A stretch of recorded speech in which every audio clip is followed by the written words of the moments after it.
Hello, my name is Josie and you're listening to the Yoga Local podcast, or maybe you're watching. Thanks for joining. So I'm the owner and founder of a yoga business here in Wellingborough in the UK, and I'm a practicing yogi. I practice every day. It's part of who I am. That means that quite a lot of the time I am self-reflecting. I feel very much more like I'm constantly assessing my worth and my value. And I just wanted to ask you if you ever felt uncertain about what you have to offer and where you fit in the grand plan of the universe. So despite running a yoga business and having done that for, nearly 5 years now, it'll be 5 years next year, the responsibilities of being a business owner sometimes, honestly, make me feel like I'm falling a little short. It's challenging to act like you've got everything all together when in reality there just seems so much more to do, so much further to go. There's always a new bar being raised all the time. And this week I stumbled across a post on Instagram. Yes, I was scrolling. But sometimes they throw up little nuggets, right? So it said something like, act like you are that before you ever feel like it's a reality. And it wasn't the usual BS that you get about faking it till you make it, which I can't stand that phrase, fake it till you make it. I mean, seriously, who wants to be fake or align with anything that's fake? But what it was speaking to was that we need to create the routines, we need to create the disciplines, we need to step into the structure and the consistency and the mindset of someone who is already where we want to be, or delivering what we already offer. It's that faith that if we keep taking those little steps towards, that we'll keep driving forward and moving towards our dreams, our goals and our desires and what we're here for, and meeting that kind of soul-driven grand plan. So what I wanted to kind of reflect on with you guys is that it's often the case that we're reflecting on our own worth, and it's okay to feel uncertain at times. To reflect on what it is that we contribute to the world, especially in periods of transition when things have changed, when things have kind of been thrown up in the air or the rug's been pulled from underneath you and you're trying to kind of figure out, a new way of operating. And then we experience those moments of self-doubt and unworthiness and maybe even defeatedness. But even in those moments, what we can do is start to step into some of our teaching, some of our tools of practice, and really find the power to give and receive in ways that start to transcend those doubts, that start to move us past those negative feelings and emotions and the things that leave us questioning who we are and whether we're enough. And it's really not about pretending, right? That whole fake it till you make it. If that's your jam, like, go for it. But it's not mine. It feels like the word fake. It's got an energy around it that just repels me instantly. But this is not about pretending. This is not about reciting those endless affirmations that even your own self knows you're kind of BSing on yourself about. It's not about acting out of integrity. It's not about being inauthentic. And what it is about embodying. So what are we embodying? When we start to align and act and create those discipline structures and systems that move us towards who we want to become, well, it gives us that confidence, it gives us that staying power, it gives us that enduring quality to do what needs to be done when the shit hits the fan, when the rug gets pulled, when the objects start to be rearranged, when the doubts really loom large. we need to be finding something or doing something that moves us forward in the direction of where and who we want to be. So this just reminded me to acknowledge and share that we all have something to offer. We're all, well, I believe we're all on this planet with a specific soul purpose that serves not just ourselves, but it serves the greater, grander plan. And even if it doesn't feel like it, even if our impact hasn't been fully realized yet, then can we at least acknowledge that, that by virtue of being born, that we have a value to offer, and it's about uncovering what that value is. It also made me reflect on the discipline required to maintain a consistent practice, a consistent spiritual practice, a consistent practice where you're going in, self-reflecting, adjusting, and moving into something that is more soul aligned, and it's about remembering and coming back to the core of who you are in order to then fulfill on the reason why you're here. Because if you have no clue, how are you going to follow through on your goals and your dreams? So if you're on that path, if you are in that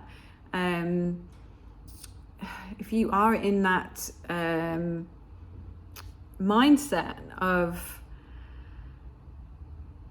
moving towards who you want to be, whatever way you're doing that, whether it's through a yoga practice, meditation practice, loving kindness practice, whatever practice it is, self-development, personal development, whatever tools you're using, if you're on that path, I kind of want to acknowledge your own inner warrior,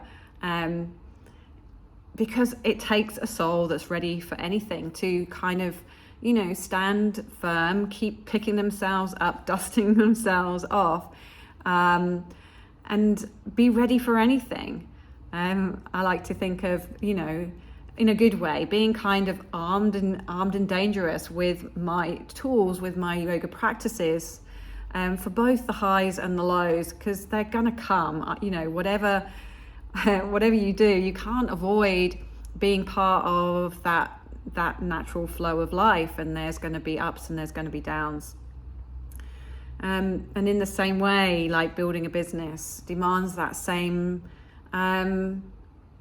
discipline and that same courage and that same conviction.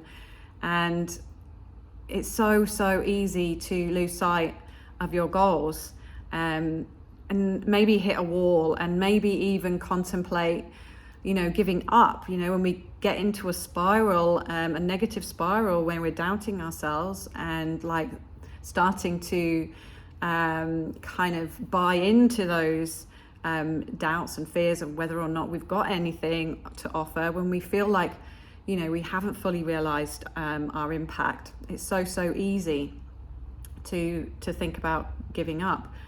But this is when we have to start leaning into our practices, and instead of hitting that wall, we can, in those moments, recognize the importance of giving to ourselves, recognize the importance of slowing down, recognizing what is going on, and then maybe acknowledging the progress that you have made and the journey that it's taken to get here. Like, it's so easy to forget just what you've achieved, and it kind of feels a little bit odd to give yourself that pat on the back, but like, in the absence of anyone else, who's gonna give you that front row support? Who's gonna pat you on the back if you're not going to stand up and really claim the things that have moved you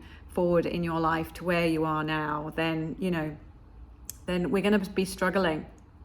So in those moments, let's acknowledge the progress we've made. Let's acknowledge the journey that's been taken. And in that process, the laws of giving and receiving can really become a guiding light for us. So, we're often learning, right? We say life is a gift, and some of the lessons that get thrown up, they also can be perceived as a gift, right? When we need to learn or maybe relearn, and then to look at what we give ourselves as we go through that process, as we recognize where there may have been things that we needed to maybe pull away from, or maybe things that we maybe needed to lean into. Can we give ourselves, like the giving and receiving process, can we give ourselves the support, the encouragement, and the acknowledgement that we need to then pick ourselves up in those moments where we feel deflated, defeated, and maybe like, well, what's the point? Is there a grand plan for me? What is my ultimate reason for being? So I share this because I'm sure it's not particular to me. I'm pretty sure it's a common struggle that we all have. We all face moments of doubt. We all maybe feel undeserving at times.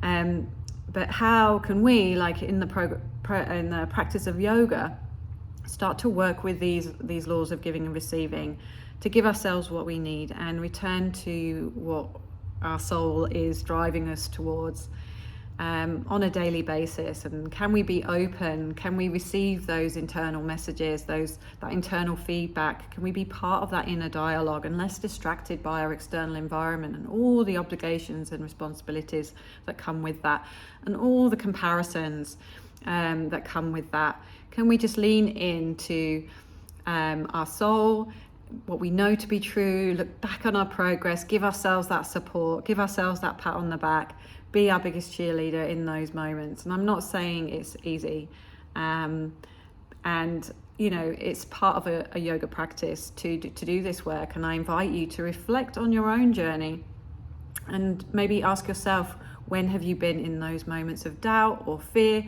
and how have you navigated those times? Do you tend to cave? Do you give into the lower mind? Do you give into the ego, which tells you should be doing this and not that, even though in some level you don't want to be doing that? I want to be doing this over here. We can all fall off track, but we can all pick ourselves up and get back on it. And our practices are there to make sure that if we do fall off track, we don't go too far off course, and we can come back to ourselves more readily and receive the strength to keep moving forward, and to keep remembering what it is that means to you the most, and what you're passionate about, and what you want to be doing with your life, and how you want to get to the end of your life and really feel like, yeah, I did something purposeful and meaningful with my life. And yeah, just remember the ebb and flow of breath in yoga kind of is a mirror of this ebb and flow of giving and receiving, and it's a continual cycle. We can't give without receiving, we can't receive without giving. So embrace this consistency, act with faith, allow yourself to receive the support you deserve, and find the support systems, find the community, find the practices that really resonate with you, and stick to them, and let them be the things that prop you up when times do get a little tricky and challenging, and maybe don't make sense, and keep coming back to that. So I just want to thank you for, again, being here, allowing me to share my journey with you, and keep returning. Let's keep returning to why we do these things, why on some level we're being called to become, to step out of just the same old, to step out of what we know, move into the unknown, be explorers, adventurers in our lives. It can be super scary, and sometimes we will wonder what the hell what we're doing. But let's live the adventure. Let's live the adventure. So thank you so much again for joining me. I'd really love to hear what you think, and if this is helpful to you. I'm going to add some really practical tips in the show notes, so that you can really think about how some of the yoga techniques, but also just some practical day-to-day steps that you can take that keep you connected, keep you remembering that, you're awesome, you're connected to nature, your technology, your human biology and technology is incredible. You can then start to learn how to monitor your progress more from a place which has a higher perspective. It's not so drawn down into negativity. And then that helps you to navigate these cycles of success and maybe failure, because we are going to fail as much as we have successes. It's part of the order of life, and the quicker and the more readily we can learn to ride those waves, embrace the roller coaster, and not lose our stomachs along the way, then the better our experience of life will be, right? So have a look at those tips. Let me know if you've got any more that you want to add. Then again, add them to the comments. Let's share our experiences, let's share our journeys, and let's share our stories. So until we meet again, I'll say bye-bye for now.